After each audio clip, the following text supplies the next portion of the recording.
कक्षा 7 की आपकी जो प्रश्नावली 8.2 है यानी एक्सरसाइज 8.2। अब उसके हम फोर्थ वाले क्वेश्चन को छात्रों यहाँ पर सॉल्व करते हैं। इसमें लिखा है कि निम्नलिखित के मान ज्ञात कीजिए, यानी कि find the value of followings, यानी यहाँ पर जो आपको दिए गए हैं उनकी वैल्यूज आपको निकालना कि इसका कितना मान होगा। जैसे कि छात्रों यहाँ पर आपको दिया गया है फर्स्ट वाला पार्ट, इसका ये जो फोर्थ क्वेश्चन है, इस फोर्थ क्वेश्चन का ये जो फर्स्ट पार्ट है, इसमें लिखा है कि -4 इसका जो डिवाइड है, डिवाइड आपको करना है 2/3 के साथ, यानी 2/3 के साथ। तो हम क्या करेंगे छात्रों, हम यहाँ पे ये जो माइनस है हम यहाँ बराबर लगाएंगे, ब्रैकेट खोलेंगे तो -4 ही निकलेगा क्योंकि इसके इधर कुछ नहीं है। और यहाँ पर क्या लगा देंगे छात्रों, डिवाइड, और ये जो 2/3 है यानी 2/3 हम उसको लिख देंगे। उसके बाद छात्रों हम क्या कर सकते हैं, ये जो -4 है इसके नीचे हम 1 मान सकते हैं, और जहां पर ये डिवाइड है उसकी जगह मल्टीप्लाई लगा देंगे, गुना लगा देंगे छात्रों, ठीक है।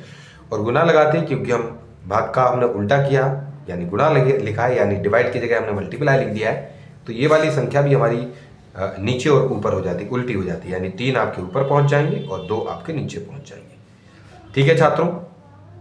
अब यहाँ पर छात्र अगर आप देखते हैं तो यहाँ पर कुछ चीज़ें हमारी क्या है, कुछ चीज़ें हमारी सरल हो सकती हैं। सरल होने का मतलब ये है कि ये जो 2 है और ये जो -4 है वो आपस में कट सकते हैं, तो 2 से 2 को काटेंगे 1, और 2 से ये जो 4 है उसको काटेंगे, तो आपका जवाब होगा -2, ठीक है जी। तो क्या क्या बचा रह गया छात्रों, हमारे पास बचा रह गया -2, और गुना में यहाँ 3, और नीचे बचा रह गया 1 गुना में 1, ठीक है जी। चलिए, तो इसका जवाब कितना हो जाएगा छात्रों, इसका जो जवाब है वो हो जाएगा -6/1, यानी इसको हम कितना लिख सकते हैं, इसको हम लिख सकते हैं -6, और ये हमारा छात्रों क्या है, आपका आंसर हो जाएगा, ठीक है जी।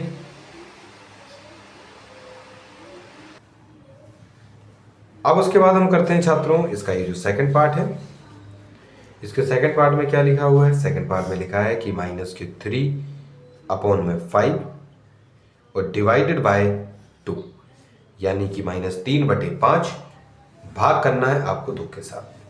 तो हम सभी जानते हैं छात्रों कि इसके लिए हमें क्या करना होगा, यहाँ बराबर लगाएंगे, -3/5 होंगे 3/5, और ये जो डिवाइड है, इस डिवाइड की जगह पर हम क्या लिख देंगे, यहाँ पे डिवाइड लिखेंगे और 2 के नीचे 1 लगा देंगे, ठीक है। उसके बाद -3/5 है, डिवाइड की जगह हम गुणा लगाएंगे और इसको उल्टा करेंगे, यानी बच्चों 1 ऊपर पहुंचेगा और 2 आपका नीचे आ जाएगा। अब क्योंकि छात्रों यहाँ पर कोई चीज़ सरल नहीं हो रही है, कट नहीं रही है, विभाजित नहीं हो रही है, तो फिर हम इनका -3 और 1 का सीधा गुणा करेंगे तो -3 आएंगे। और ये देखिए यहाँ पर कुछ चीज़ें थोड़ा सा वीडियो में नहीं आई, हमें यहाँ दोबारा आपको बता देते हैं। ये -3/5 था डिवाइडेड बाय 2, तो -3/5 डिवाइडेड बाय 2, उसके नीचे आपको क्या है, उसके नीचे आपको 1 लिखना है, इस 2 के नीचे। फिर बाद में आपको -3/5 इस भाग की जगह आपको गुणा लगाना है और इन वाली संख्याओं को उल्टा कर देना है, यानी 1 को ऊपर और 2 को नीचे पहुंचा देना है, ठीक है जी। बाद में क्योंकि कोई चीज़ किसी से कट नहीं रही है, तो -3 और 1 का गुणा होगा, -3 आएगा, 5 और 2 का गुणा होगा छात्रों, तो आपका 10 आ जाएगा, ठीक है जी। तो यहाँ पर जो आपका आंसर है वो यहाँ पर -3/10 यानी -3/10 आपको प्राप्त हो जाएगा, ठीक है जी। चलिए, अब यहाँ पर बगल में भी कुछ आपकी जगह बची हुई है, तो हम यहाँ क्या करते हैं छात्रों, यहाँ पर आपकी एक लाइन खींचे देते हैं, और लाइन खींचने के बाद यहीं पर बकाया के जो पार्ट्स हैं उनको हम यहाँ पर सॉल्व किए देते हैं। जैसे इसका जो थर्ड पार्ट है,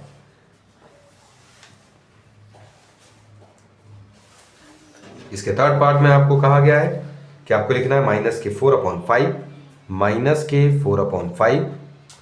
आपको इसमें डिवाइड करना है, किसके साथ, -3 के साथ छात्रों आपको इसमें डिवाइड करना है, भाग करना है, ठीक है जी। चलिए, तो यहाँ पे क्या करेंगे हम छात्रों, यहाँ पर हम बराबर लगाएंगे, -4/5 यानी कि -4/5, और ये जो डिवाइड है, डिवाइड की जगह डिवाइड, और इसका ब्रैकेट खोलेंगे तो -3 बाहर आएगा छात्रों, इसके नीचे हम 1 लगा देंगे, ठीक है जी। उसके बाद -4/5 है छात्रों, ये जो डिवाइड है इसकी जगह आप गुना लगाइएगा, यानी कि मल्टीप्लाई लगा दीजिए, और ये जो 3 है एक आपका ऊपर आ जाएगा, और ये जो 3 है माइनस वाला, वो माइनस का 3 आपका नीचे पहुंच जाएगा छात्रों। ठीक है, अब ऊपर माइनस है, नीचे माइनस है, तो छात्रों हम इस माइनस से इस माइनस को कट कर देंगे छात्रों। ठीक है जी, और 3 से कोई चीज़ नहीं कट रही है, 5 से भी कोई चीज़ नहीं कट रही है, तो सीधा सा हमें 4 का गुना छात्रों 1 के साथ करना होगा, यानी 4 × 1 4 आएगा, और 5 × 3 यानी 5 × 3 आपका 15 यानी 15 आ जाएगा। तो इस प्रकार से ये जो थर्ड वाला पार्ट है उसका आंसर आपका 4/15 यानी 4/15 आपको देखने को मिलेगा। उसके बाद छात्रों इसमें हम करते हैं अपने ये जो फोर्थ वाला पार्ट है छात्रों, उसको हम हल करते हैं। इसमें क्या लिखा हुआ है कि -1/8 डिवाइडेड बाय 3/4।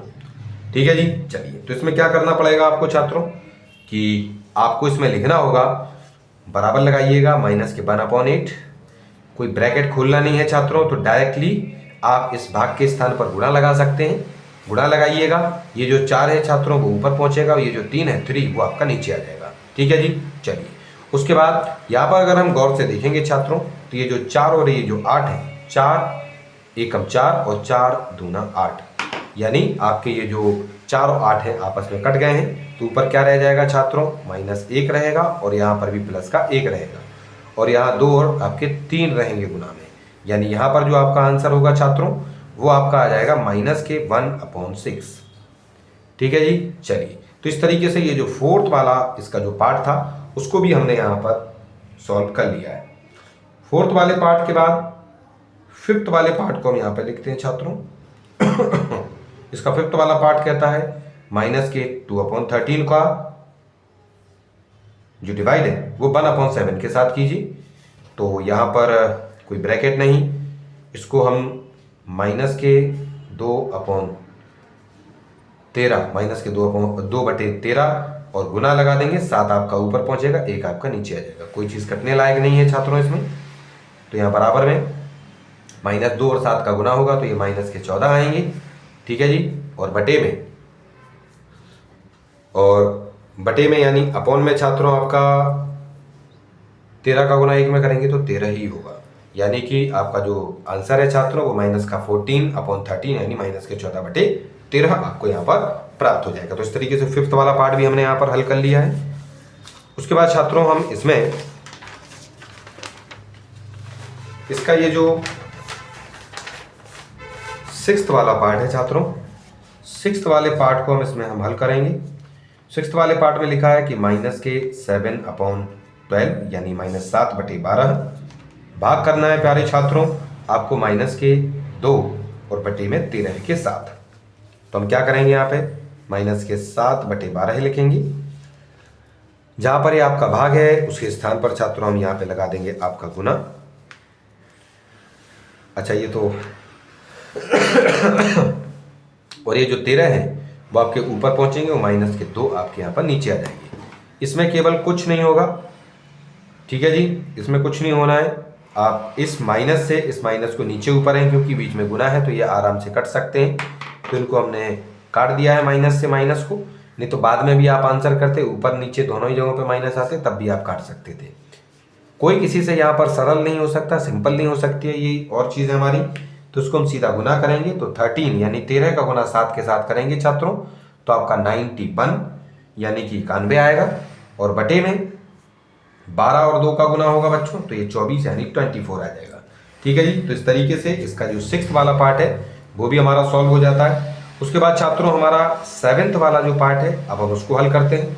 इसमें लिखा है 3/13 यानी कि 3/13 भाग कीजिएगा यानी डिवाइडेड बाय -4/65। तो इसको क्या करना है, 3/13 भाग करना है। पहले ब्रैकेट खोलिए, -4/65, इस वाले में नहीं खोला था, यहाँ मैंने आपको बता दिया है। बराबर में 3/13 रहेंगे छात्रों, आप यहाँ पर गुना लगाइएगा। 65 आपका छात्रों ऊपर पहुंचेगा, और ये जो -4 है वो आपका नीचे आ जाएगा।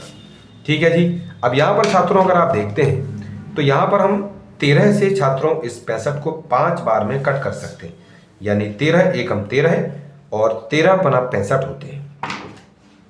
तो यहाँ पर क्या क्या रह जाएगा, यहाँ 3 है और गुना में यहाँ पर छात्रों आपका 5 बचा हुआ था ऊपर, और यहाँ बटे में यहाँ पर 1 बचा हुआ, उसका गुना आपको -4 के साथ करना है।